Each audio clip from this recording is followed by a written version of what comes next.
नमस्कार. ई प्रसारण internet radio प्रसार प्रकाशन पुणे यांच्या संयुक्त विद्यमाने आज इंडिक्रूट या चॅनेलमध्ये आपण भेटणार आहोत महामहोपाध्याय प्राध्यापिका सरोजा भाटे यांना. नमस्कार. नमस्कार. भाटेबाईंचं नाव घेतलं की माझ्या डोळ्यासमोर एकच येतं, संस्कृत व्याकरणातल्या आजच्या काळातला पाणी. कारण संस्कृत व्याकरण या अतिशय अवघड विषयावरती त्यांची इतकी कमांड आहे की म्हणजे आज तसं मला वाटतं फारच थोड्या संस्कृतज्ञांची असू शकेल.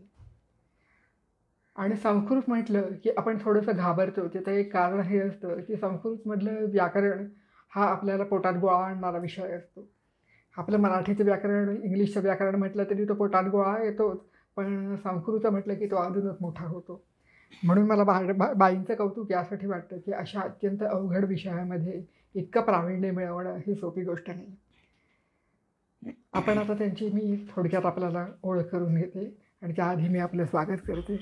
नमस्कार. वाई येथील प्राज्ञपाठ शाळा मंडळाच्या त्या अध्यक्ष आहेत. भांडारकर ओरिएंटल रिसर्च इन्स्टिट्यूट यांच्या मानद सचिवा आहेत. Executive council of all Indian oriental conference यांच्या त्या अध्यक्ष आहेत. डिपार्टमेंट ऑफ संस्कृत आणि प्राकृत लँग्वेज यातला पुणे युनिव्हर्सिटीच्या त्या माजी विभाग प्रमुख आहेत. केम्ब्रिज युनिव्हर्सिटी येथे त्या व्हिजिटिंग प्रोफेसर म्हणून काम पाहतात. या अतिशय उत्कृष्ट व जगप्रसिद्ध संस्कृत विदुषी असून त्यांचं वैशिष्ट्य हे की त्या फक्त शिकवत नाही तर त्या अतिशय उत्कृष्ट नेत्या आहेत आणि फार छान प्रशासक म्हणून काम पाहतात. त्यांच्या व्याकरणाबद्दल तर मी आपल्याला सांगितलं, तो त्यांचा अतिशय आवडीचा विषय आहे. आणि त्यातही पाणिनीची अष्टाध्यायी हा त्यांच्या खास आवडीचा आणि अभ्यासाचा विषय आहे. त्याच्यासोबत त्यांनी व्युत्पत्तीशास्त्र, धर्मशास्त्र आणि इंडॉलॉजी म्हणजे प्राच्यविद्या यातही त्यांचा सखोल अभ्यास आहे. खरं म्हणजे त्यांचा अभ्यास या विषयामध्ये नाही असा विषयच नाही. फोर्ड फाउंडेशननी पंडित फिलॉसॉफर प्रकल्प म्हणून आयोजित केलेला आहे. वाईचा धर्मकोश प्रकल्प, भांडारकर इन्स्टिट्यूटमध्ये महाभारताचा संगणक सहाय्यित मजकूर तयार करण्याचा एक प्रकल्प केम्ब्रिज युनिव्हर्सिटीबरोबर चालू आहे. तर अशा अनेक प्रकल्पांचं त्यांनी यशस्वीपणे समन्वयन केलेलं आहे. त्याचबरोबर स्वित्झर्लंड, जपान आणि इंग्लंडमधील परदेशी विद्यापीठांसह अनेक ठिकाणी त्यांनी काम बघितलेलं आहे. अनेक संस्थांची जडणघडण आणि भरभराट, त्यांचं पुनरुज्जीवन आणि प्रकल्प पूर्ण करण्यात त्यांचा महत्त्वपूर्ण वाटा आहे. त्यांची कुशाग्र बुद्धिमत्ता, उत्कृष्ट भाषावैभव, अप्रतिम प्रशासकीय कौशल्ये, प्रकांड विद्वत्ता आणि दीर्घोद्योगी स्वभावाने विविध संस्था टिकून राहिलेल्या आहेत. याचं सगळं श्रेय त्यांनाच जातं. त्या आजही सक्रिय आहेत. वय फक्त 82 आणि विविध संस्थांमध्ये अनेक सन्माननीय पदांवरती त्या कार्यरत आहेतच. 16हून अधिक पुस्तकं आणि अनेक शोधनिबंधांचं त्यांनी संपादन आणि लेखन केलेलं आहे. त्यांना अनेक पुरस्कार मिळालेले आहेत. त्यापैकी काही महत्त्वाचे म्हणजे महाराष्ट्र शासनाचा महाकवी कालिदास संस्कृत साधना पुरस्कार आणि कविकुलगुरू कालिदास विद्यापीठाने त्यांचा महामहोपाध्याय आणि पाणिनी पुरस्कार देऊन त्यांचा सत्कार केलेला आहे. आणि या व्यतिरिक्त कितीतरी पुरस्कार यांनी मिळवलेले आहेत.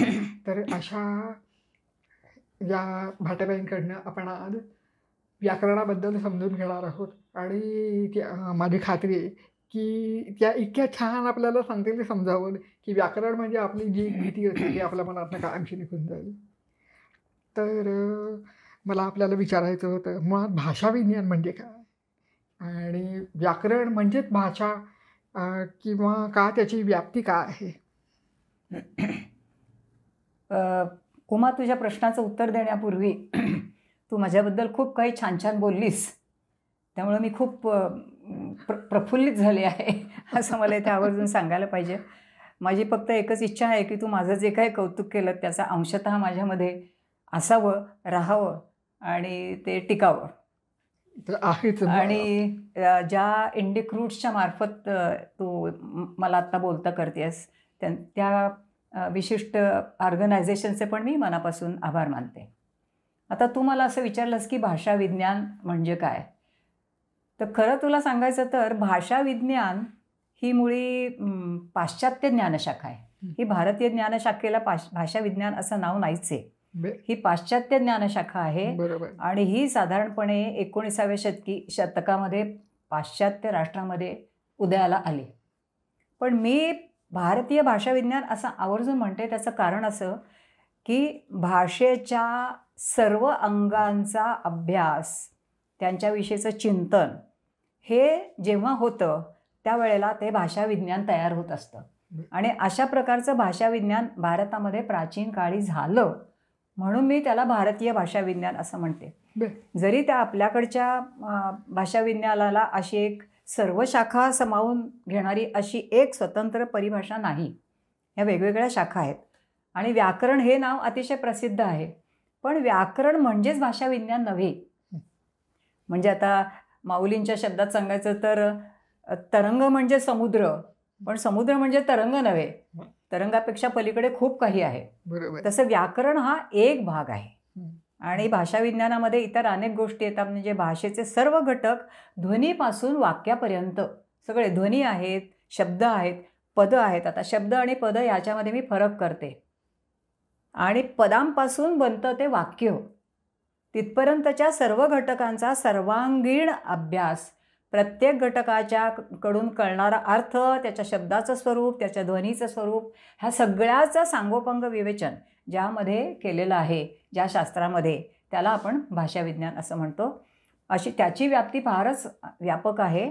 आणि आपण जरी आपल्या प्राचीन भारतामध्ये व्याकरण जन्माला असं म्हणत असलो तरी मी तुला आत्ता म्हटलं त्याप्रमाणे इतरही शास्त्र, ध्वनिशास्त्र किंवा पुढे आणखीन व्युत्पत्तीशास्त्र, अशी अनेक शास्त्र आपल्याकडे फार प्राचीन काळीच विकसित झाली. त्या सगळ्यांचा जर आपण साकल्याने विचार केला तर आपल्याकडे भाषा विज्ञान होतं प्रारंभापासून. त्यामुळे आपण असं म्हणू शकतो की आमच्याकडे भाषा विज्ञान ही शाखा विकसित झाली असं आपल्याला म्हणता येईल. ओके.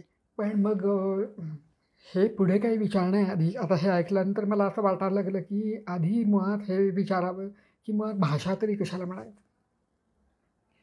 भाषा कशाला म्हणायचं याची व्याख्या फारशी काही कुणी अशी काय म्हणायचं त्याला, मी आता थोडा एक संस्कृत शब्द वापरते की परिनिष्कृत अशी, म्हणजे नेमकी भाषा अशी व्याख्या कोणी केली नाही. परंतु भाषा ही अनेक ध्वनींच्या समूहाने बनलेली एक व्यवस्था आहे असं आपण म्हणू शकतो.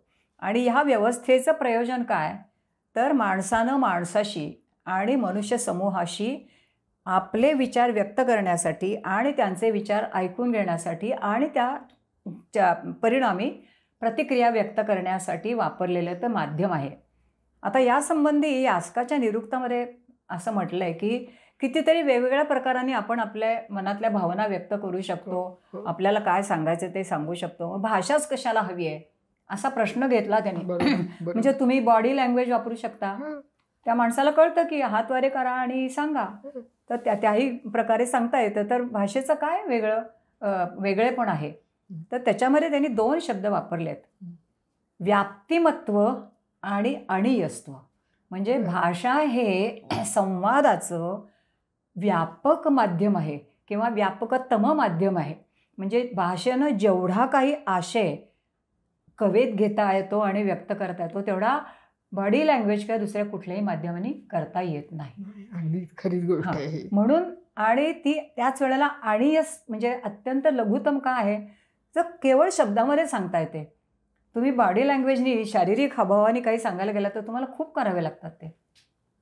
त्या तुलनेमध्ये भाषेने तुम्ही फार थोड्या वेळात, फार थोड्या शब्दांच्या सहाय्याने तुमचा खूप काही आशय व्यक्त करू शकता.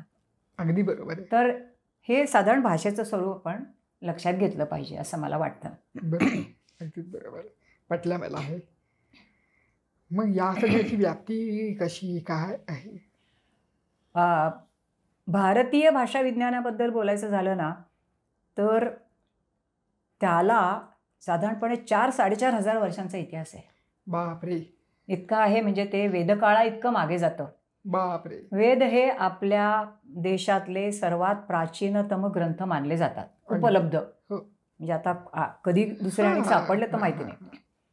तर वेदांपासून ह्या भाषा विज्ञाना विषयक विचाराला सुरुवात झाली. ती जवळजवळ 17व्या-18व्या शतकापर्यंत काही ना काही नवीन निर्मिती होत राहिली. आता त्यामध्ये काही पुनरावृत्ती झाली वगैरे ते असू दे, पण तरीसुद्धा हे झालं. आणि त्याचं मुख्य कारण असं की आपली प्राचीन संस्कृती ही धर्मकेंद्री होती, यज्ञ संस्कृती होती. आणि यज्ञामध्ये वेदातल्या मंत्रांचं उच्चारण हे अतिशय महत्त्वाचं होतं. कारण मंत्रांच्या मार्फत किंवा प्रार्थनांच्या मार्फतच माणूस देवांशी संवाद साधू शकत होता. म्हणजे देवांशी संवाद साधण्याची ती देवभाषा होती मंत्र ही. त्यामुळे आपण जर मंत्र अचूक म्हटले नाहीत तर कदाचित देवांना त्याचा आशय कळणार नाही. आणि मग आपण काय देवांना मागतोय ते कळणारच नाही, मग आपल्याला काही मिळणारच नाही. ही भावना आर्यांची, त्या तत्कालीन आर्यांची नक्कीच होती त्यामागे. आणि म्हणून त्यांनी काय केलं की मंत्रांच्या भाषेचा प्रत्येक अंगाचं व्यवस्थित जतन होईल यासाठी वेगळी वेगळी वेदांग रचली. त्याला वेदांचे सहाय्यक ग्रंथ म्हणजे वेदांग असं म्हणतात. तर ही वेदांग कोणची होती तर याच्यामध्ये एक निरुक्त नावाचं वेदांग होतं. या वेदांगामध्ये त्यांनी काय केलं तर वेदातल्या शब्दांचा इतिहास म्हणजे शब्दांचे अर्थ कळण्यासाठी तो शब्द कुठल्या धातूपासून बनला आहे, त्याला कुठला प्रत्यय लावला आहे, तो कसा तयार झाला आहे, म्हणजे व्युत्पत्तीशास्त्र थोडक्यात आपण आजच्या भाषेत म्हणू त्याला निरुक्त असं ते म्हणतात.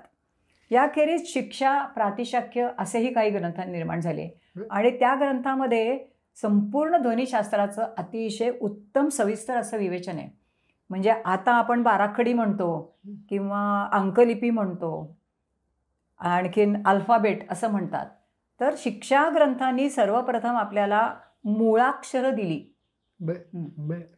त्यामध्ये त्यांनी स्वर दाखवले, वेगळे व्यंजनं दाखवली आणि त्यांचं स्थान, उच्चारण स्थान कुठलं आहे, कुठे कोणत्या अगदी पार नाभीपासून येणारा वायू तोंडातून बाहेर पडत असताना कुठे थांबतो, कुठून बाहेर पडतो, याच्या आधारे त्यांचं सगळं वर्गीकरण केलं.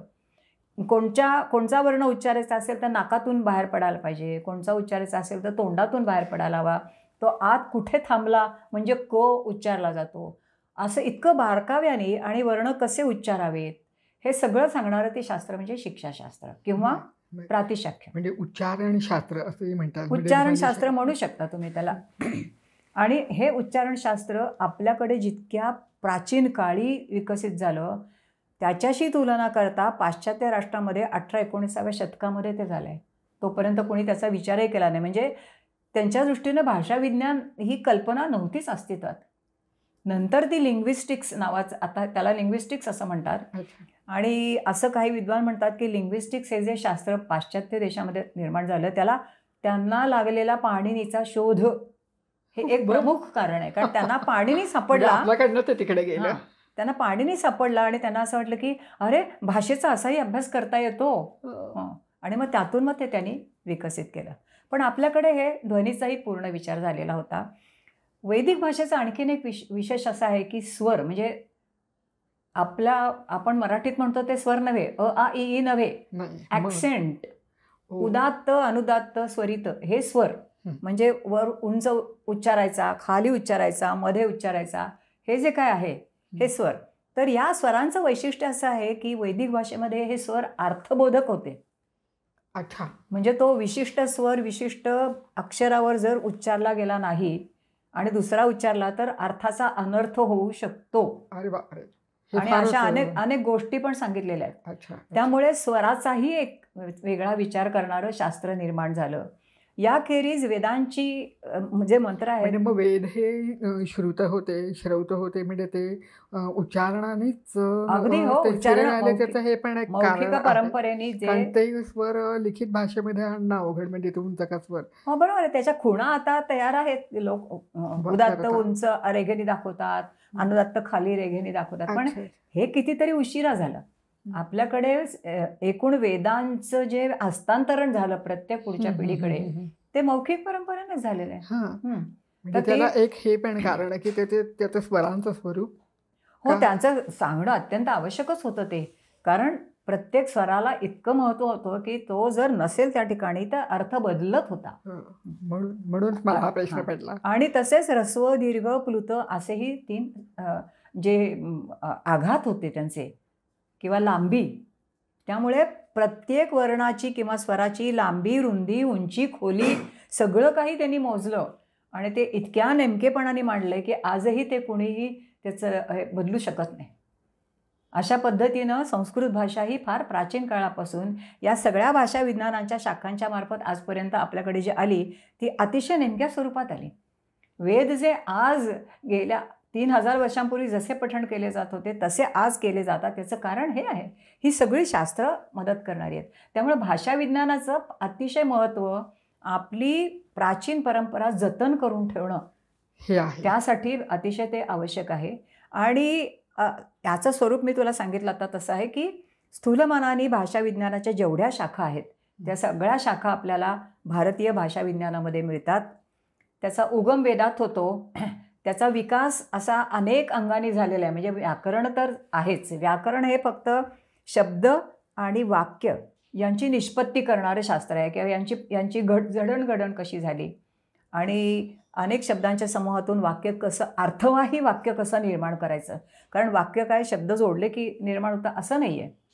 अर्थ कळण्यासाठी ते विशिष्ट पद्धतीचे शब्द, विशिष्ट विभक्तीमधले शब्द, विशिष्ट क्रमाने आले तर असं सगळं ते त्यांना सांगायचं होतं आणि ते त्यांनी त्या ठिकाणी सांगितलं. तर हा तर आवाका आहेच. पण भाषा विज्ञान त्याची आणखीन एक गंमत अशी आहे की ते काही केवळ या शब्दांच्या जडणघडणीपुरतं मर्यादित राहिलं नाही. भाषेची अंग 2 शब्द आणि अर्थ. त्यांनी जितका शब्दाचा विचार केला तितकाच त्यांनी अर्थाचा केला नंतरच्या काळामध्ये. म्हणजे व्याकरणामधल्या विशिष्ट संकल्पना घेऊन, उदाहरणार्थ काल ही एक संकल्पना आहे, लिंग ही एक संकल्पना आहे. तर लिंग म्हणजे काय याचा त्यांनी व्याकरणाच्या बाहेर जाऊन अभ्यास केला आणि तो मांडला. असेही काही ग्रंथ नंतरच्या परंपरेत, म्हणजे हा जो विकासाचा एक शेवटचा टप्पा आहे तो अशा प्रकारच्या अर्थविज्ञानाचा टप्पा आहे. म्हणून ते आवर्जून मला सांगावं असं वाटतं. तर हे सगळं काही भाषा विज्ञानाच्या कक्षेत, भारतीय भाषा विज्ञानाच्या कक्षेत येतं. हे आपण लक्षात घ्यायला हवं. बरोबर आहे. हा फारच महत्त्वाचा विचार. होय होय. पण म्हणजे तो पाणिनी जेव्हा हे सगळं मांडलं तर त्यांनी त्याची नीट मांडणी केली, त्याचा स्वतःचा बराच विचार त्यात घातला, पण त्याला काही पूर्वसुरींची काही मदत होती का? अगदी खूपच. तर म्हणजे आता जर आपण भारतीय भाषा विज्ञानाच्या विकासाचे टप्पे पाहिले ना तर पहिल्या टप्प्यावर आपल्याला फक्त वेदातल्या भाषेचं विवेचन केलेलं आहे असं दिसून येतं. म्हणजे यास्काचे निरुक्त काय, शिक्षाग्रंथ काय, छंदशास्त्र काय वगैरे वगैरे. पण नंतरच्या इतिहासात जर डोकावलं आपण तर आपल्याला असं दिसतं की एका काळामध्ये त्यांनी वैदिक भाषेच्याही बाहेर जाऊन त्या काळामध्ये जी भाषा बोलली जात होती, संस्कृत ही एकेकाळी बोली भाषा होती. आता पाणिनीचं व्याकरण हे बोली भाषेचंच व्याकरण आहे. आणि पाणिनीच्या पूर्वी, तू आता पूर्वसुरीबद्दल विचारलंस, तर पाणिनीच्या पूर्वी अनेक पूर्वसुरी होऊन गेलेत. अनेकांनी व्याकरण रचल्याचे काही असे फुटकळ उल्लेख सापडतात. आपल्या दुर्दैवाने आपल्याला त्यांची व्याकरणं उपलब्ध नाहीत. पण खुद्द पाणिनी 10 अशा व्याकरणकारांचा उल्लेख स्वतः करतो. याखेरीज इतर अनेक ग्रंथामध्ये इतर अनेकांचे उल्लेख सापडतात. असे साधारण 100च्या आसपास बापरे होऊन गेले. सगळे आहेत. पण त्यांची व्याकरण आपल्याला त्यांची काही मतं आहेत की हा असं म्हणतो, तो तसं म्हणतो, पण मूळ ती त्यांच्या संगीतावर मूळ उपलब्ध नाही. नाही. आणि त्याचं एक कारण मला असं वाटतं की पाणिनीचं व्याकरण ज्या वेळेला जन्माला आलं आणि क्षितिजावर आलं असं आपण म्हणू, त्यावेळेला हे सगळे तारे मावळले. कारण त्याचं व्याकरण इतकं तेजस्वी आणि प्रभावी होतं की मग आणि एक त्याचं सर्वांगीण व्याकरण होतं, त्याचं पूर्ण गरज भागवणारं होतं आणि त्यामुळे ते त्यांची मागे पडली. दुसरी गोष्ट, पाणिनीनं त्यांच्यामधलं चांगलं चांगलं काय आहे त्याला जे योग्य वाटलं ते घेतलंच. म्हणजे एका अर्थाने आपण असं म्हणू शकतो की पाणिनीच्या व्याकरणामध्ये पूर्वसुरींचं व्याकरण काही प्रमाणात जतन करून राहिलेलं आहेच. फक्त आपल्याला त्यांचे पूर्ण ग्रंथ कुठे उपलब्ध होत नाहीत, एवढाच त्याचा फरक आहे. आणि काळाच्या ओघात असं होत जातं. हां, ते झालं त्याप्रमाणे. पण मग आता या भाषा विज्ञानाचे प्रमुख प्रवक्ते आणि त्यांचे ग्रंथ याबद्दल काय सांगता येईल? भाषा विज्ञानाचे प्रमुख प्रवक्ते अगदी वेदकाळापासून जर आपण पाहिलं तर सुरुवात आपल्याला यास्कापासून करावी लागेल. कारण शिक्षाग्रंथ अनेक आहेत आणि त्यापैकी आपल्याला इतक्या लोकांची नावं प्रवक्ते म्हणून घेता येणार आहेत. तर यास्क हा एक पहिला की ज्यांनी निरुक्त हे शास्त्र रचलं. म्हणजे त्याच्यामध्ये त्यांनी वैदिक शब्दांची व्युत्पत्ती तर दिलीच, पण वैदिक शब्दांची व्युत्पत्ती देत असताना काही लौकिक शब्दांची सुद्धा दिली की जे वेदात सापडत नाहीत. आणि त्यांनी व्युत्पत्ती कशी दिली तर ध्वनिसाम्य, म्हणजे त्यांनी व्युत्पत्तीचे नियमच सांगितले की ध्वनिसाम्य पाहून धातू शोधा आणि मग त्या धातूला तुम्ही एखादा प्रत्यय लावून तो शब्द बनतो का बघा. पण अर्थ महत्त्वाचा. म्हणजे कसं की आता एक मजेशीर तुला उदाहरण सांगते.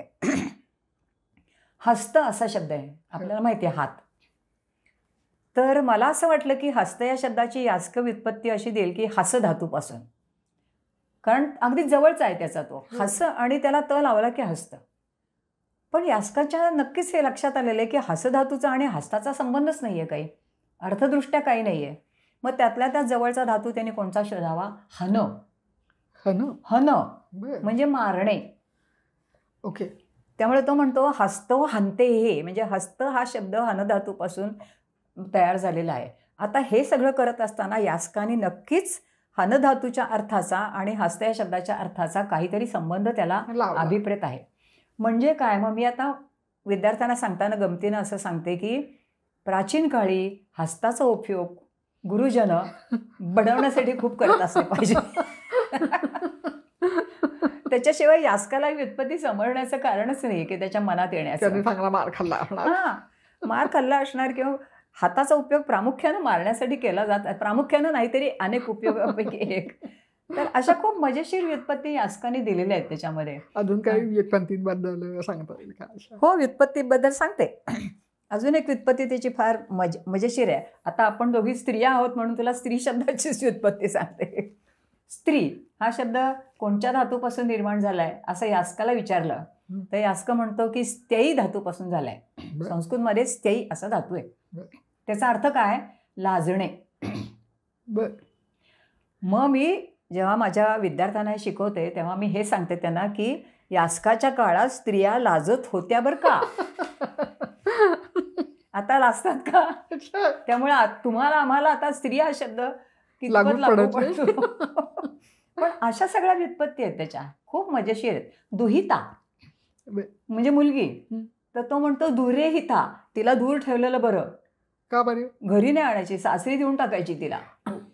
असं तर अशा प्रकारच्या फार मजेशीर, म्हणजे मी असं म्हणेन की त्या काळाचे सांस्कृतिक संदर्भसुद्धा आपण घेऊ शकतो. कृष्ण हा एक त्यांनी शब्द, त्याची व्युत्पत्ती काय केली की निकृष्ट वर्ण. म्हणजे यास्काच्या काळात सुद्धा गोऱ्या वर्णाला फार प्राधान्य होतं. कृष्ण म्हणजे अत्यंत खालच्या ह्याचा रंग जो त्याला म्हणायचं कृष्ण. कृष्ण म्हणजे काळा. तर काळा रंग म्हणजे चांगला नाही यास्काच्या काळात, मग तो म्हणून तो निकृष्ट वर्ण असं म्हणतो त्याला तो. तर अशा यास्काच्या व्युत्पत्ती. तर यास्क हा एक मी म्हणते की प्राचीन भारतीय विज्ञानाचा प्रमुख प्रवक्ता. त्यानंतर येतो तो पाणिनी. तर पाणिनी हा यास्कानंतर येणारा प्रमुख वैयाकरण आहे. आणि तिथे ही जी भाषा वेदांची स्वर्गात बसली होती, कारण ती वाग्देवी होती. ती वाग्देवी पाणिनीनं तिला जमिनीवर आणली. म्हणजे काय केलं त्यांनी की लौकिक भाषेचं व्याकरण त्यांनी दिलं. आपल्या हातात सर्वप्रथम बोली भाषेचं व्याकरण जर कुणी दिलं असेल तर ते पाणिनीनं दिलं. हे पाणिनीचं एक पहिलं महत्त्वाचं आहे. आणि त्याची पुष्कळ महत्त्वाच्या गोष्टी आहेत, त्यानंतर मी तुला सांगेन. तू मला प्रश्न विचारच त्याबद्दल, नाही विचारलास तरी मी तुला सांगेन. पण मी पाणिनी हा एक प्रवक्ता म्हणून आत्ता फक्त नोंदवते. त्याच्या व्याकरणाची खूप वैशिष्ट्य आहेत. पाणिनीवर टीका लिहिणारा कात्यायन. टीका त्यांनी फारशी काही लिहिली नाही, पण टीका केली. म्हणजे मी असं म्हणेन की जगातला आद्य टीकाकार म्हणजे क्रिटिक. कारण त्यांनी पाणिनीचं चांगलं दाखवलं तसं त्याच्या चुका पण दाखवल्या. अच्छा, इथे बरोबर नाही आहे असं तो म्हणतो, या सूत्रात हे बरोबर नाही आहे, हे असं करायला हवं होतं. इतकंच नव्हे तर पाणिनीनं ज्या शब्दांचं व्याकरण दिलं नव्हतं त्या शब्दांची याद्याच्या याद्या जोडल्यात त्यांनी कात्यायनाने. त्यामुळे हा एक वेगळाच वैयाकरण आहे कात्यायन. पाणिनीच्या एकूण परंपरेतला हा पहिला पाणिनीचा टीकाकार. हा साधारण इसवी सन पूर्व 200च्या आसपास असेल. पाणिनीचा काळ हा इसवी सन पूर्व 500 साधारण मानला जातो. आणि वेदांचा काळ मी मगाशी सांगितला नाही, पण सर्वमान्य काळ हा साधारण इसवी सन पूर्व 3000 किंवा त्याच्याही मागे नेता येईल असं आहे. पाणिनीनंतर कात्यायन आणि कात्यायनानंतर येतो पतंजली. पतंजलीनं लिहिलं ते भाष्य, व्याकरण महाभाष्य.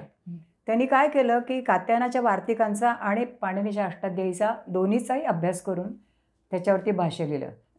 हे भाष्य पुन्हा आणखीनच वेगळ्या पद्धतीचं आहे बरं का. हे तर आणखीन मनोरंजकच आहे. एकतर हे खूप सविस्तर आहे. ते इतकं सविस्तर आहे की माणसाला एका लाईफ टाईममध्ये ते वाचून अभ्यासून घेता येईल की नाही अशी शंका यावी, अशी शंका निर्माण झाली नंतर काही शतकानंतर. महत्त्वात असं म्हणतात ते की जसं महाभारत हे असं खूप मोठं आहे. पण त्याने तर ते त्याच्या आयुष्यात लिहून पूर्ण केलं.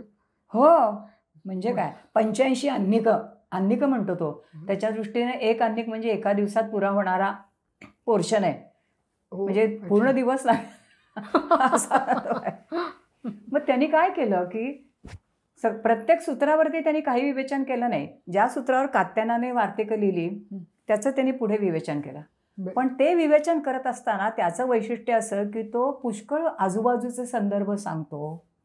त्या काळामध्ये जी विकसित झालेली शास्त्र होती, न्याय, मीमांसा, वेदांत वगैरे, खूप विकसित नाही पण प्रारंभिकच्या अवस्थेमध्ये होती, त्या शास्त्रामधूनही तो काही संदर्भ घेतो. तो उत्कृष्ट कथा सांगतो आणि एकूण त्याचं महाभाष्य हे उत्तम संवाद शैलीमध्ये लिहिलेलं आहे.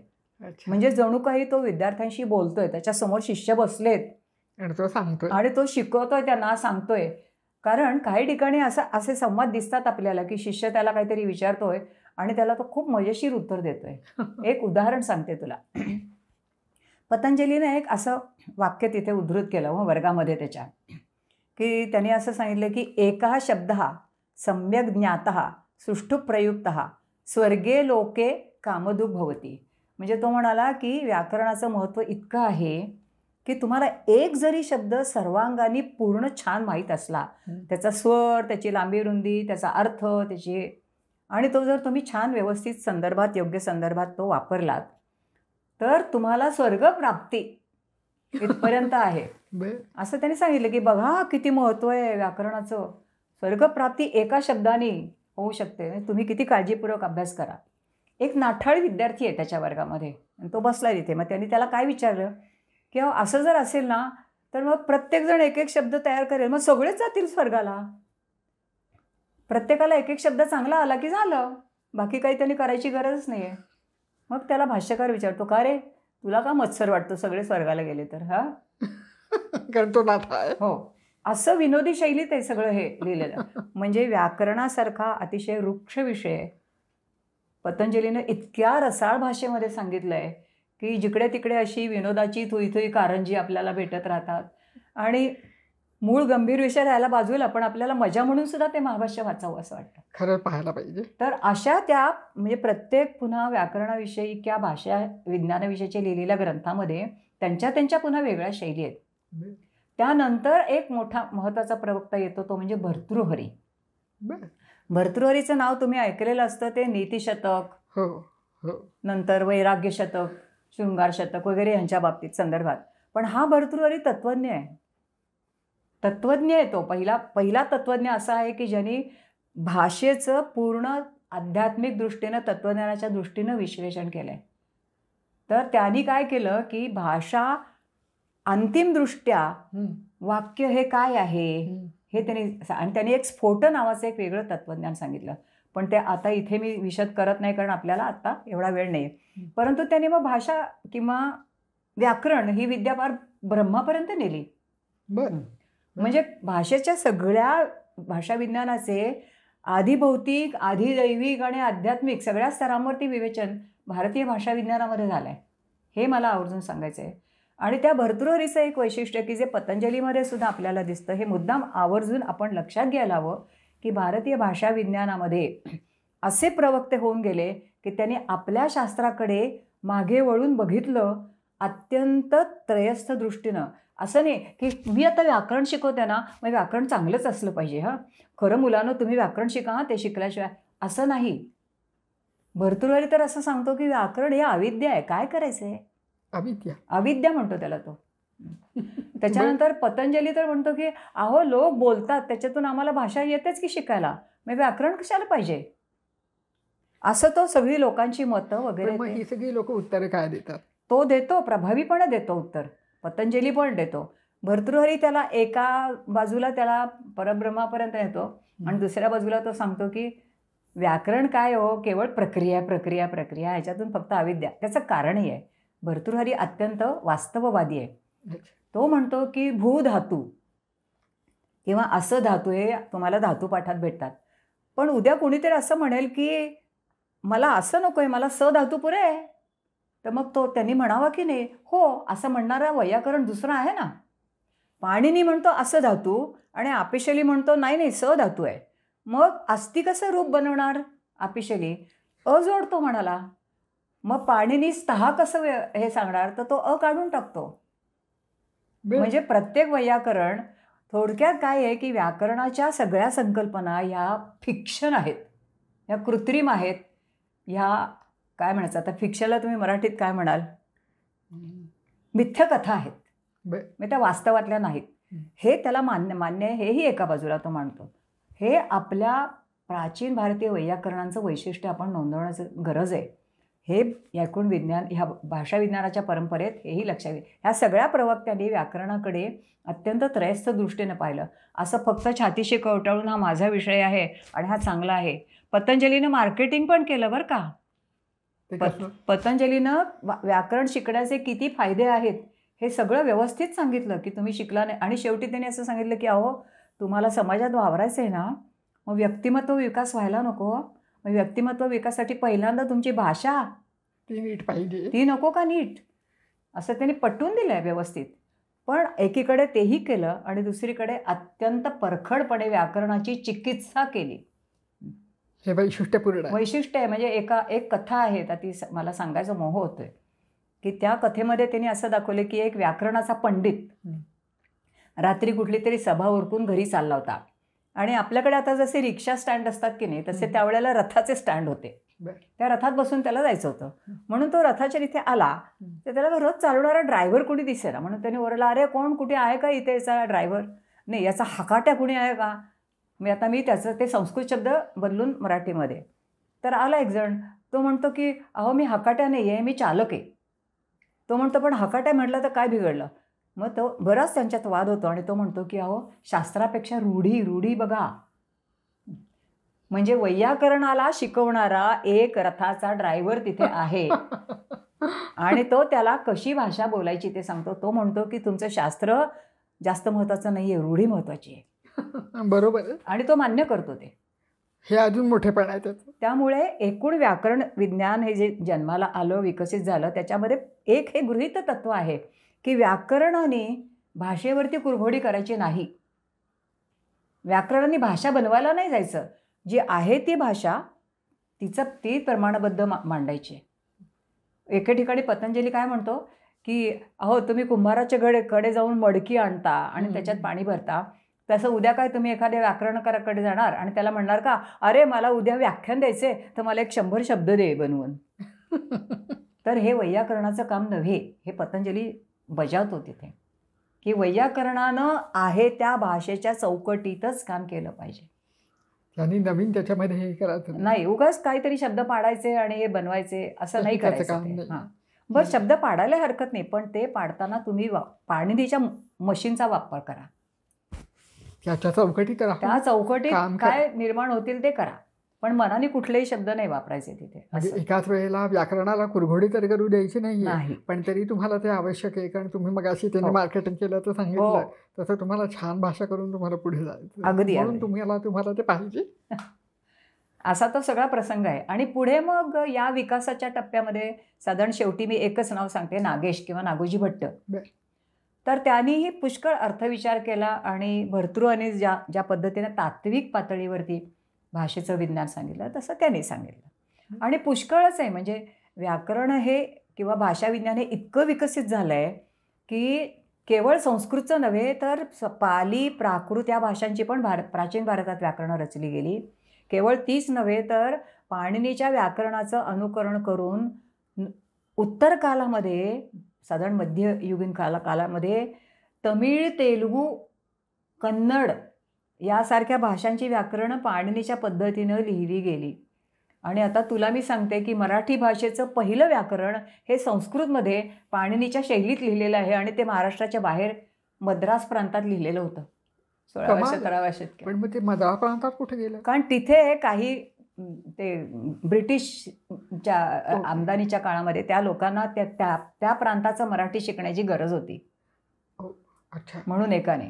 आणि त्याच्याही पुढे अकबराच्या काळामध्ये पर्शियन भाषेचं संस्कृतमधून व्याकरण लिहिलेलं आहे. पर्शियन भाषेचं व्याकरण संस्कृतमधून रचलं आणि तेही पुन्हा पाणिनीच्या शैलीत रचलं. त्यामुळे हा भाषा विज्ञानाचा विस्तार किती झाला आहे पहा. प्रचंड प्रचंड फारच मोठा विस्तार आहे. आणि हे ऐकायला पण खूप मजा येते. अशी ही सगळी व्याकरण हा वृक्ष विषय आहे असं वाटतच नाही. खरं. पण ज्याला ना तुमच्यासारख्या त्यातला रस दाखवणारी अशी व्यक्ती पाहिजे. पण आताच्या काळामध्ये असे व्याकरणकार वैयाकरणे आहेत का? आता मला तितकीशी माहिती नाही, पण म्हणजे तू संस्कृतबद्दल विचारतेस का? एकूण संस्कृतमध्ये आता नवीन काहीच होत नाही. पाणिनीने इतकं करून ठेवलेलं आहे की ते जन्मभर पुरणार आहे सगळ्यांना. आता पाणिनीवरती टीका लिहिल्या जातात, त्याचा अर्थविवरण केलं जातं, भाष्य लिहिली जातात. या पलीकडे नवीन निर्मिती म्हणजे तसं म्हणशील तर संस्कृतमध्ये सुद्धा अनेक व्याकरणाच्या परंपरा होऊन गेल्या. बरं, म्हणजे पाणिनीची एक, पण त्याच्यानंतर अनेक व्याकरणाच्या परंपरा झाल्या. स्कूल्स ऑफ ग्रामर ज्याला आपण म्हणू शकतो, कितीतरी झाल्या. त्याच्यामध्ये कातंत्र व्याकरण आहे, हायम व्याकरण आहे, आणखीन जैनेंद्र व्याकरण आहे, शाकटायन व्याकरण आहे. त्या व्याकरणांनी आपली व्याकरणं रचली, टीका लिहिल्या, त्याच्यावरती आणखी अन्य ग्रंथ धातुपाठ रचले, सगळं केलं. पण तरीसुद्धा मग यांच्यामध्ये काही साम्य सगळं पाणिनीचंच अनुकरण आहे. पण त्यांचं म्हणणं काय की पाणिनी अवघड आहे, आम्ही जरा सोपा करून सांगतो. किंवा आणखीन लोक म्हणाले की अहो पाणिनी संक्षिप्त केलाय काय, आम्ही त्याच्यापेक्षा आणखीन संक्षिप्त करून दाखवतो. अशी वेगवेगळी आव्हानं घेऊन त्यांनी रचली. पण कोणाचंही व्याकरण काळाच्या कसोटीला उतरलं नाही. शेवटी आज पाणिनी, मी म्हणते रेन्स सुप्रीम. आज पाणिनी अख्ख्या भारतवर्षामध्ये सगळीकडे पाणिनीच शिकवला जातो जेव्हा संस्कृत व्याकरण शिकवायचं. भारतातच नव्हे, बाहेर सुद्धा जगात कुठे जिथे कुठे. तुम्ही आता म्हणताय तसं पाणिनीचं व्याकरण घेऊनच जर अनेक भाषांची व्याकरणं लिहिली गेली असतील तर त्याचा प्रभाव बाकीच्या भाषांवरही पडला. अगदीच पडला. म्हणजे पर्शियनचं संस्कृतमध्ये व्याकरण ही तर मला फार गमतीदार कल्पना वाटते. पण आत्ता मग अशी तुम्ही म्हणालात तसं पाणिनीचं व्याकरण खूप अवघड आहे, कठीण आहे, असं सगळं हे चालतं. पण तरी त्याला आज जगात खूप मान्यता आहे. म्हणजे काही अंशी याचं उत्तर मिळालं, पण थोडं अजून जरा सांगता आलं. पाणिनीचं व्याकरण खूप अवघड आहे असं लोक म्हणतात आणि ते खरं पण आहे. तर त्याचं कारण काय आहे की पाणिनीच्या व्याकरणाला परंपरा व्याघ्रमुखी गौहू असं म्हणतं. म्हणजे पाणिनीचं व्याकरण ही वाघाचा तोंडाळा असणारी गाय आहे. म्हणजे काय की त्या व्याकरणाकडे तुम्ही गेलात ना की अत्यंत भयावह त्याचा चेहरा आहे आणि तिथून लोक घाबरून पळून जातात. म्हणजे व्याकरणाकडे कुणी वळत का नाहीत तर त्याचं कारण ते तोंडापाशीच अडतात. पण जरा थोडा धैर्य करून त्या तोंडातून आज जायचा प्रयत्न केला तर ती गाय आहे असं फारच छान वर्णन. हो, इतकं सोपं आहे ते की एकदा तुम्हाला त्याची किल्ली कळली ना की पुढे काहीच नाही आहे. ते अतिशय सोपं आहे. आणि पाणिनीने इतकं सुंदर सोपं केलं. त्यांनी स्वतःची परिभाषा दिली आहे, वेगवेगळ्या संज्ञांचे अर्थ सांगितले आहेत. फक्त एक आहे की ते संपूर्ण व्याकरण हे एका विशिष्ट परिभाषेत लिहिलेलं आहे. कारण पाणिनीचा हेतू काय होता की कमीत कमी शब्दात सूत्रशैलीमध्ये ते लिहायचं आहे त्याला. त्यामुळे त्या काळामध्ये मौखिक परंपरेनं सर्व ज्ञान जतन करण्याची गरज असल्यामुळे स्मरणशक्तीवरती फार भर येऊ नये, पाठ करायला कठीण होऊ नये, या उद्देशानं सूत्ररूपाने बऱ्याच ग्रंथांची रचना झाली. म्हणजे भारतीय शास्त्र परंपरा तुम्ही पाहिली तर बहुतेक प्रत्येक शास्त्राची प्रारंभीचे ग्रंथ हे सूत्रशैलीतच लिहिलेले आहेत. न्यायसूत्र, मीमांसासूत्र, ब्रह्मसूत्र, तशी ही पाणिनीची व्याकरणाची सूत्र. तर ही जी सूत्र आहेत ना, ही सूत्र त्यांनी पाणिनीनं काही प्रमाणात सांकेतिक भाषेत, ज्याला आपण कोड लँग्वेज म्हणू, अशी लिहिली आहेत. म्हणजे ती भाषा त्यांनी स्वतः बनवली. आणि त्याच्यामध्ये त्यांनी असे कृत्रिम शब्द घातले. उदाहरणार्थ घ असा शब्द घातला त्याने. घ म्हणजे काय, तर आणि तम प्रत्यय असं ते त्यांनी ठरवलं. टी, घु, घ, भ असे शब्द काही काही वापरले त्याने. ह्याला कृत्रिम संज्ञा असं म्हणतात. तर हे बघितल्यानंतर लोक घाबरले की हे काय आहे. किंवा पाणिनीने संक्षेप केला. आता स्वर जे आहेत अ, इ, उ, रू, लू, ए, ओ, ऐ, औ, पाणिनी त्यांना फक्त म्हणतो अच. तर लोक म्हणतात अरे अच हा काय प्रकार आहे. आणि हे सगळं पाहिल्यानंतर आता त्याचं एखादं सूत्र जर कुणी म्हटलं, उदाहरणार्थ मी आता तुला म्हणते की वृद्धिरादैच, काय कळलं, काहीही कळत नाही.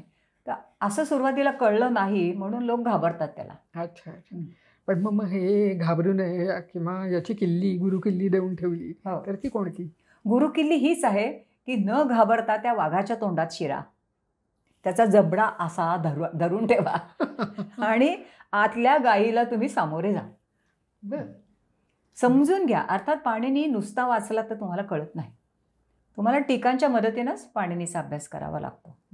पण आज पाणिनीचं जे आत्ता तू मला प्रश्न विचारलास की पाणिनीचं तरीसुद्धा जगामध्ये एवढं महत्त्व का आणि कौतुक आहे, त्याचं कारण असं आहे की पाणिनीनं केवळ व्याकरण दिलं नाही आहे जगाला, तर व्याकरणाचं एक अत्यंत परिपूर्ण असं शास्त्र दिलं आहे. महत्त्वाचं की काय पद्धतीनं व्याकरण रचता येईल याचं एक शास्त्र त्यांनी दिलं आणि त्याचं आज खूप कौतुक होत आहे. बरोबर बरोबर. शिवाय पाणिनींनी जे व्याकरण रचलं त्यात खूपशा ठिकाणी आपल्याला आजच्या संगणकाच्या आज्ञावलीची बीजं दिसतात. अच्छा. आणि त्यामुळे आज एक नवीन शास्त्र जन्माला आलंय की कम्प्युटेशनल लिंग्विस्टिक्स असं त्याला म्हणतात. तर कुठेतरी कॉम्प्युटेशन आहे का इथे पाणिनीच्या व्याकरणात असं आहे. थोडक्यात काय आहे, पाणिनीचं व्याकरण हे कम्प्युटरच आहे. म्हणजे त्याचे तुम्ही 3 भाग करू शकता. इनपुट आहे, आउटपुट आहे आणि मध्ये प्रोसेसिंग युनिट आहे.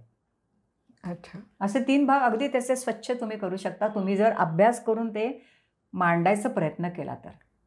हे त्याचं महत्त्वाचं वैशिष्ट्य आणि म्हणून ते एकूण बाहेरच्या जगामध्ये फारच लोकप्रिय आणि अभ्यासाचा विषय झाला. आजही त्याच्यावरती या दृष्टिकोनातून अभ्यास चालू आहे. पण आता म्हणजे जे तुम्ही म्हणालात की जे सूत्ररूपाने लिहिलेलं आहे तर ते आपल्याला अभ्यास करायचा तर ते टीकाकारांच्या मदतीने बघावं लागतं. बरोबर. पण ही जी सूत्र आहेत तर ती उलगडून नीट या पाणिनीला जे अभिप्रेत होतं तर त्या अर्थाने समजून घेण्यासाठी मग आपल्याला त्याने काय दिलेलं आहे, म्हणजे अशी कुठली त्याच्यावरती काही हे दिलेलं आहे का, साधनं दिलेली आहेत का की ती वापरून आपण हे नीट समजून घेऊ शकतो किंवा असं आहे ना. पाणिनीच्या अष्टाध्यायीचा पहिला भाग जो आहे काही, त्याच्यामध्ये पाणिनीनं संज्ञा सांगितल्यात की मी माझ्या व्याकरणामध्ये कोणत्या संज्ञा कशासाठी वापरल्यात. अच्छा. म्हणजे मी वृद्धी अशी एक संज्ञा दिलेली आहे, तिचा अर्थ काय आहे, तर वृद्धी या संज्ञेचा अर्थ आ, आई, औ हे स्वर. का बरं असं म्हणतो मी, किंवा गुण या संज्ञेचा अर्थ काय, तर अ, ए, ओ हे स्वर असं तो सांगतो. आणि अशा अनेक संज्ञांचं त्यांनी व्याख्या दिलेली आहे. त्याखेरीज त्यांनी परिभाषा दिली आहे की माझ्या व्याकरणामध्ये तुम्हाला पंचमीचा अर्थ काय, षष्टीचा अर्थ काय हे तुम्ही समजून घ्या असं तो सांगतो. म्हणजे ते सगळं वापरून जर केलं तर ती सूत्र आपल्याला व्यवस्थित आपल्या हाताशी येतात आणि ती बोलायला लागतात आपल्याशी व्यवस्थित. म्हणजे मग तो अभ्यासच आधी नीट तो करायला लागतो अर्थात. अच्छा अच्छा अच्छा. पण आता मग आपण जसं म्हटलं की किंवा मग अशीही तुम्ही सांगितलं तसं भारतात भाषेच्या शब्दावरच विचार झाला, कारण वैयाकरणी सगळे शब्दांबरोबर जातात. पण मगाशी तुम्ही सांगितलं की अर्थविज्ञान हे तितकंच महत्त्वाचं आहे. तर त्याच्याबद्दल आपल्याकडे काम कशा पद्धतीने काय कसं झालं आहे. आता अर्थावर जो विचार झाला ना तो थोडासा वेगळा झाला. म्हणजे आता पाश्चात्य भाषा विज्ञानामध्ये अर्थाचा विचार करणारी एक वेगळी शाखा आहे, त्याला ते सेमॅन्टिक्स असं म्हणतात. आणि तिथे शब्दांच्या अर्थांसंबंधी पुष्कळ विचार केला जातो, वाक्याचा अर्थ वगैरे सगळं. पण आपल्या भाषाविज्ञानाच्या परंपरेमध्ये एक असा अर्थविचार झालेला आहे की ह्या ज्या निरनिराळ्या संकल्पना व्याकरणामध्ये वापरल्या गेल्या, मगाशी मी तुला म्हटलं की काल म्हटल्यानंतर काय बुवा, वर्तमान काल आपण म्हणतो, पण मग वर्तमान म्हणजे कोणचा.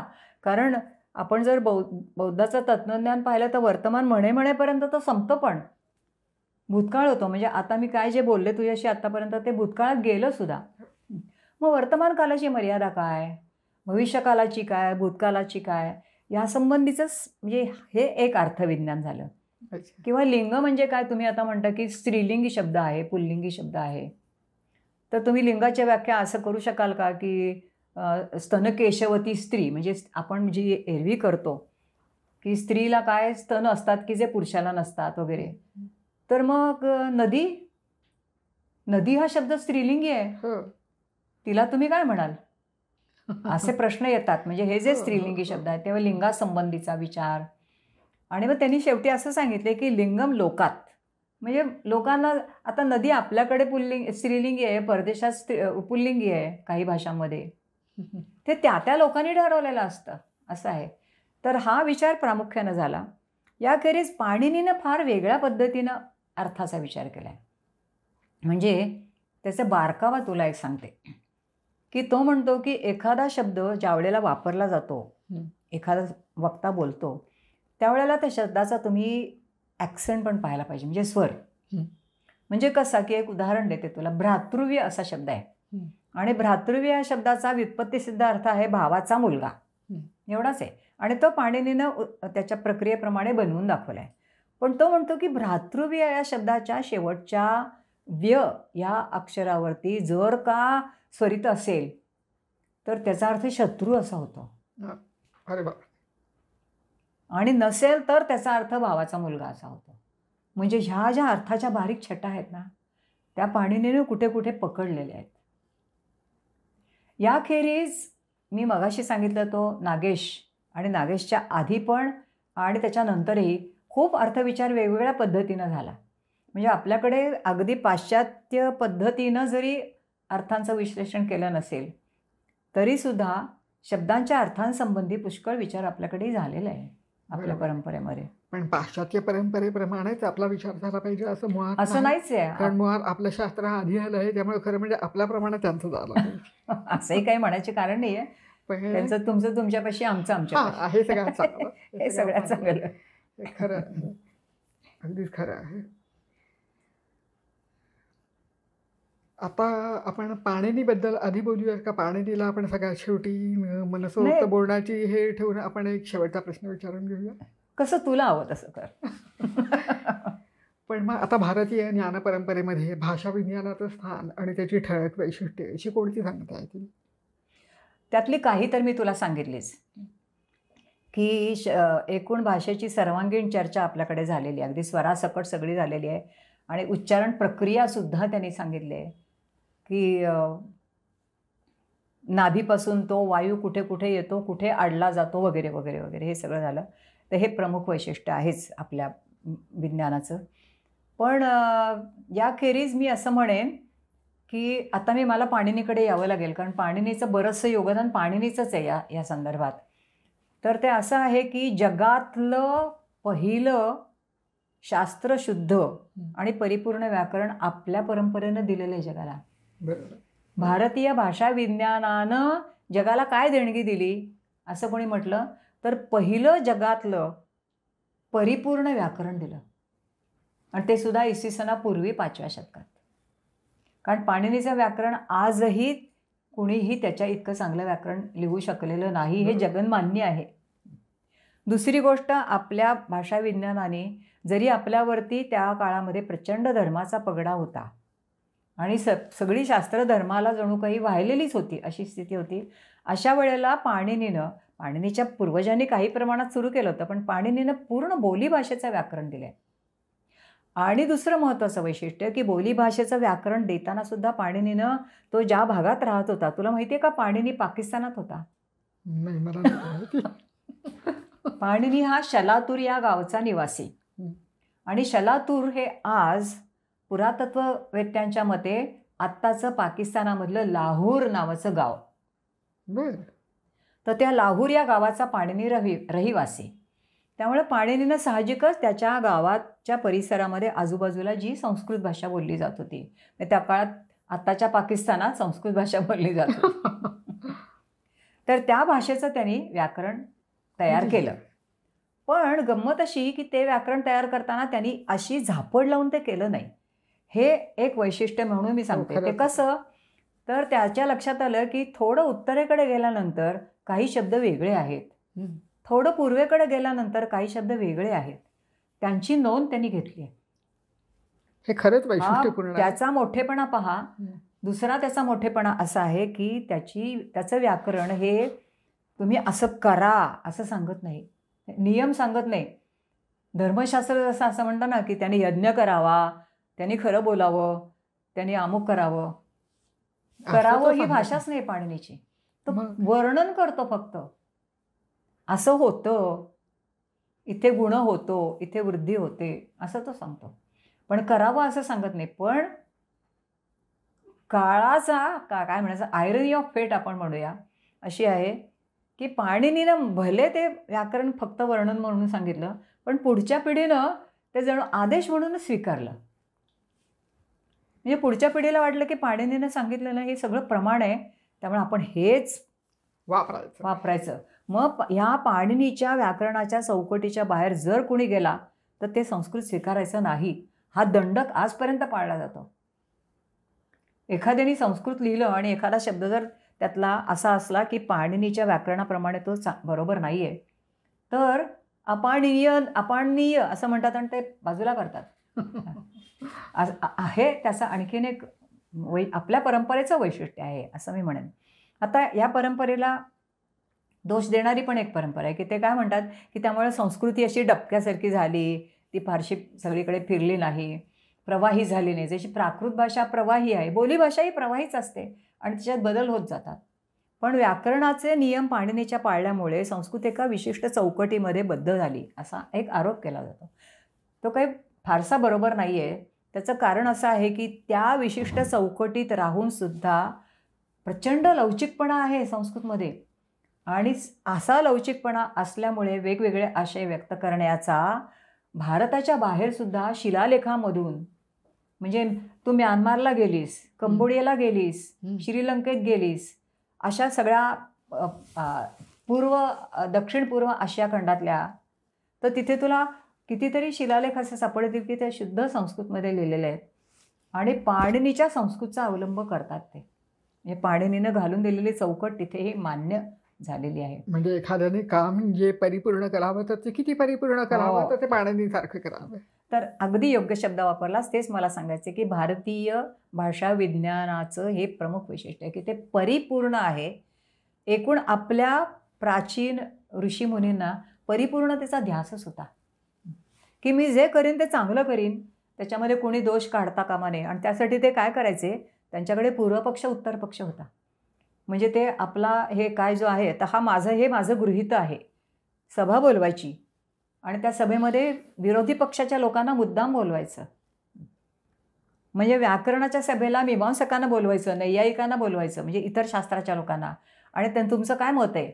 आणि मग तिथे जोरदार लढाई व्हायची, मल्लामल्ली व्हायची, कुस्त्या व्हायच्या. पण त्यांनी त्या बोलवून घेतलेल्या असायच्या की जास्तीत जास्त कोण आपल्याला विरोध करेल त्याचा सगळ्याचा विरोध ऐकून घ्यायचा आणि त्या कुस्तीच्या खेळामध्ये जसं हुतुतुतू करून आपण त्या खेळाडूला आत घेतो आणि मग पकडतो, तसं त्या विरोधकाला आत घ्यायचं आणि त्याला बरोबर पकडायचं. ही जी आपल्याकडे पद्धत आहे तिला आपण पूर्व पक्ष उत्तर पक्ष, ह्या पद्धतीनं आपल्या सगळ्या परंपरांचा विकास झाला आहे. तर ही तुम्हाला आपल्या भाषाशास्त्रामध्ये सुद्धा दिसते. आणि पतंजली इतर शास्त्रकारांची मतं म्हणून आत आणतो आणि मग ती हळूहळू तो अत्यंत गोंडसपणे डौलदार भाषेमध्ये तो खोडून काढतो. आजकाल जे काय तुम्ही पाहता ना की कुणी कसलेही अर्वाच्य शब्द काढून शिव्या देतात, तसं नाही घडलेलं तिथे. अगदी छान व्यवस्थितपणे समाचार घेतात. हे पण त्याचं एक वैशिष्ट्य आहे असं मला सांगावंसं वाटतं. पण आता मग मला असं वाटतं की तुम्हाला पाणिनीसाठी थोडासा वेळ, आता सगळा वेळ पाणी. तर मी बऱ्यापैकी तुला पाणिनीबद्दल सांगितलेलं आहेच, पण आता मी थोडीशी पुनरावृत्ती होईल माझी की पाणिनीचं व्याकरण हे जगातलं आद्य व्याकरण आहे, परिपूर्ण व्याकरण आहे, जगातलं पहिलं बोलीभाषेचं व्याकरण आहे आणि सर्व पद्धतीनं विचार केलेला असं व्याकरण आहे. या व्याकरणाने जगाला पहिल्यांदा शास्त्राची परिभाषा काय असतं ते सांगितलं. म्हणजे तोपर्यंत एक पारिभाषिक अशा ह्याच्यामध्ये चौकटीत शास्त्र कधी रचलंच गेलं नव्हतं. हे पाणिनीनं पहिल्यांदा दिलं आपल्याला. बरोबर. त्यामुळे हे त्याचं वैशिष्ट्य आहे. आणि आणखीन एक महत्त्वाचं वैशिष्ट्य मी त्याचं असं सांगेन की ज्याला आपण फॉर्मॅलिझम म्हणतो आजकाल. बरं. फॉर्मॅलिझमचं मला चांगलं मराठीमध्ये भाषांतर सापडलं नाही, पण आकारिकता असं म्हटलं जातं त्याला. म्हणजे शास्त्राला एक प्रकारचा फॉर्म, आकार देणं. नाही तर काय, शास्त्र शिकवताना आपण असं लूजपणे शिकू त्याची शकतो. सुनिश्चित बांधणी करणं. सुनिश्चित बांधणी करणं त्याची व्यवस्थित, आणि ती अशी करायची की इकडे तिकडे काही हलता कामा नये. ही जी शास्त्राची एक बैठक असते ती पाणिनीनं व्याकरणालाच नाही दिली, त्यांनी त्याच्यानंतर विकसित झालेल्या सगळ्या भारतीय ज्ञान परंपराला दिली. हे पाणिनीचं सगळ्यात मोठं ठळक वैशिष्ट्य आहे की संपूर्ण भारतीय ज्ञान परंपरेची शास्त्रीय बैठक पाणिनीनं तयार केली आणि ती त्यांना बहाल केली. दुसरी गोष्ट, मगाशी मी त्याचा उल्लेख केला तुला की भ्रातृ या शब्दाचा, पण केवळ अर्थातलाच फरक पाणिनीनं नमूद केला नाही आहे, तर मला एक असं दिसतं की पाणिनी हा एक जगातला कदाचित पहिला आणि एकमेव वैयाकरण असेल की ज्यानं भाषेतून व्यक्त होणाऱ्या विविध भावनांचा पण विचार केला. हे फार मोठं हे वैशिष्ट्य फार मोठं वैशिष्ट्य आहे त्याचं, आणि त्याच्यासाठी मी त्याला 10 वेळा सलाम करायला तयार आहे. अगदी. कारण तो असं म्हणतो की तुम्हाला जर निंदा व्यक्त करायची असेल तर मग इथे सच्या जागी श येतो. इतका बारकावे आहेत. म्हणजे भावनात सुद्धा त्यांनी अक्षरांशी जोडल्यात. म्हणजे किती बारकाईनं सूक्ष्मपणे त्याने हे केलं असेल की जर एखादी स्त्री असं म्हणाली की सुशिक्त म्हणजे चांगला सडा घातला, तर ती जर सासू सुनेला म्हणत असेल ना तर ती म्हणेल सुशिक्तम त्वया, म्हणजे तिला निंदा अभिप्रेत आहे त्याच्यात. पण आई मुलगीला म्हणत असेल की छान सडा घातलास गं बाई, तर ती म्हणेल सुशिक्तम त्वया. म्हणजे एक स आणि श एका शब्दामधले एवढा अर्थाचा फरक करू शकतात. मनातली भावना व्यक्त करू शकता. तर मनातली भावना तुम्हाला व्यक्त करण्यासाठी भाषेचे बारकावे लक्षात घेणं किती आणि ते बारकावे पाणिनीनं घेतले, हे महत्त्वाचं आहे. म्हणजे पाणिनीच्याबद्दल असं सांगितलं जातं की 12 वर्ष त्यांनी भाषेचा अभ्यास केला. आणि हे आपली परंपरा नाही सांगत. आपली परंपरा सांगते पाणिनी गेला, देवाकडे गेला, शंकराची त्यांनी उपासना केली, मग शंकर प्रसन्न झाला आणि त्यांनी त्याला ती 14 सूत्र दिली व्याकरण. तसं नाही आहे. आपले जे चायनीज प्रवासी इथे आले ते, त्यांचे जे काही आपल्याकडे अहवाल मिळतात त्यांच्या प्रवासाचे वृत्तांत, त्यामध्ये त्या संबंधीच्या ज्या काही कथा आहेत त्यामध्ये असं आहे. आणि मग पाणिनीनं अतिशय कष्ट करून सर्व शब्दांचं संकलन व्यवस्थित करून त्यातून ते व्याकरण बनवलं. ते त्यांनी तो पाटलीपुत्राच्या राजाकडे नेलं आणि तो राजा इतका खुश झाला की त्यांनी संपूर्ण ह्याच्यामध्ये दवंडी पिटवली की ह्या व्याकरणाचा अभ्यास सगळ्या शाळांमध्ये लावून टाका. आणि तो जो कोणी चांगले शिकतील त्यांच्यासाठी त्यांनी पारितोषिकं वगैरे असं खूप, म्हणजे त्या व्याकरणाचा प्रचार अशा पद्धतीने झाला. त्याचं कारण पाणिनीची ही जी सूक्ष्म निरीक्षण शक्ती, प्रचंड अभ्यास त्याच्यामागे आणि प्रकांड बुद्धिमत्ता. आणि म्हणून मी पाणिनीचं पुराण थोडंसं आवडतं का घेते की मला असं वाटतं की आपल्याला वेळाची पण मर्यादा आहे. तर मी एवढंच म्हणेन मी की पाश्चात्यांनी पाणिनीची इतकी मुक्तकंठाने प्रशंसा केली आहे की त्यामध्ये एक ब्लूमफिल्ड नावाचा अमेरिकन विद्वान आहे. तर तो म्हणतो पाणिनीच्या व्याकरणाबद्दल एक इंग्रजी वाक्य आहे त्याचं असं की तो म्हणतो की it is one of the greatest monuments of human intelligence.